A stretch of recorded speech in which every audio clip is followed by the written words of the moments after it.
I'm Fred Wilkinson, Chief Editor of the National Provisioner. Today I'm speaking with Danette Amstein. She is the co-founder of Midan Marketing. Danette, thank you for joining me today. New year 2026. As part of that, Midan recently unveiled their kind of top trends for 2026. What are some key takeaways for that for meat and poultry companies? Oh, Fred, thank you. Thank you for the offer to talk about this morning, because there's a lot going on, a lot of positive things going on in the meat and poultry space right now. And if I'm going to try to sum up what we're seeing in trends, we're moving from a lot of optional things that consumers liked into an area where they're more essential, whether that's AI-driven transparency, whether that's talking about sustainability. And certainly what we're all talking about right now is the dietary guidelines, putting meat right back in the center of the plate, where consumers have already been talking about it needing to be. So speaking to that, one of the trends that Midan highlighted for the coming year is the kind of consumer embrace of food as medicine. How do you see that consumer trend being kind of furthered or fueled by the kind of revamping of the dietary guidelines? Well, certainly we came out with our trends in December, and getting the chance to talk about them more now. So what the government has come out with as far as a revision of the guidelines really aligns with where we see consumers being right now. They are more and more focused on protein and how protein helps them feel better, how protein helps them at the metabolic level, how protein is helping from the research studies in longevity. So we've seen what consumer demand for protein has done, and really what the guidelines do are validating what consumers are already doing right now. It's interesting because we've been talking for some time about, everybody physically you need to move, and physical movement is important. And we've seen in the last really 2 years, really strong in this last year, how important protein is to our health as well. And so Fred, I look at it this way. I think that we've moved from meat being allowed in the diet to meat being required in the diet. It's almost like the doctor's writing a prescription pad to say, make sure you have plenty of protein in your diet every day. What proteins are positioned for gains this year, given the continuing high prices for beef? 2025 was a fascinating year to watch pricing. Certainly we had less overall supply of beef, and we watched the price continue to climb.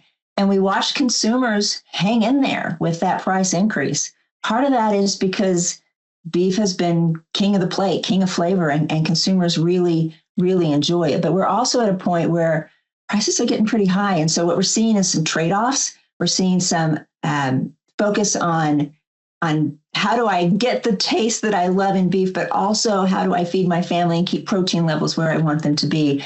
And really, we're seeing that poultry and lamb are absolutely poised to be taking advantage of beef's higher prices, and they're doing so. And pork's getting a little bit of that. I'd like to see pork get more of that share. But right now, we're seeing the growth in lamb and in chicken.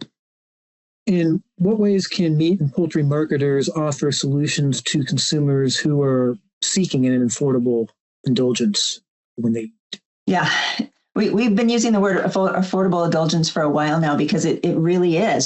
Consumers have stepped away necessarily from meat, maybe ordering a $100 steak on a menu, and are choosing to buy $30 per pound ribeye and cooking it at home because they don't want to give up the flavor. They want to enjoy it. We've also seen tremendous growth in the last 2 years of USDA Prime. And so it's grown by 55%, even during these periods of inflation and economic harder times. And so consumers are finding ways to keep meat on their plate in all sorts of ways. And so that sometimes it's buying a different protein, or it's trading down to less expensive cuts. Certainly the work that retailers are doing to feature products, those are going well, because consumers are stocking up at that time. But we've seen also brands talk to consumers about how to stretch that dollar even further and put us in a position where we're getting more bang for our buck, which is incredibly important during this time. How can meat and poultry brands regain market share that they may have been losing to private label brands here in recent years? Yeah, Fred, there's no question that private label has gained a lot of traction, and that is about price, right? So, and branded programs can never outprice private label, but you can outstory them. And we know there are segments of consumers from our meat segmentation research that really are concerned about understanding where the product comes from, the claims that are on it, who's raising it. They have all these questions they want to answer, and they're willing to back that brand. So telling a story to consumers about their product that is transparent and authentic helps consumers feel more comfortable buying a brand when they're trying to make that, when they're weighing the decision about pricing. Inside of our meat segmentation research, the claim seekers are a group that are very much about brands versus the store brand, because they want something they know they can trust in what they're feeding their family. So that's a group, as companies are thinking about how to really compete against private label, making sure that their messaging both on their website, on their package, and in social is telling their full story. How is consumers' use of AI shaping their protein purchase trends?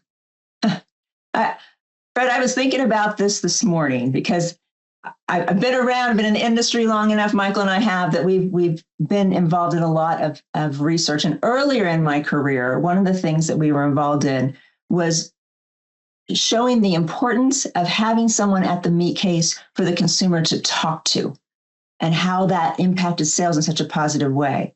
And it's almost as if AI is taking that meat counter clerk role in answering the questions. Consumer can look at what's on special and go, I have no idea how to cook this, pull up their favorite AI tool and say, how do I cook this? Give me a recipe, and really start to gain some confidence. So the flip side of that is we're now starting to talk to consumers not only about SEO, which we've always talked to them about, search engine optimization, but about AIO, how we use AI tools in the optimization so that your brand and your products come up when they're searching, as AI helps solve problems for consumers. It's really an important tool, and we know more and more consumers are using it. Certainly 65% of Gen Z consumers say a brand's social presence influences the decisions that they make. And so that social presence coupled with AI creates an opportunity to really focus on getting your message front and center in front of the consumer when they're looking for it. Well, Danette, thank you very much for joining me. I appreciate it. Oh, you are quite welcome. Anytime.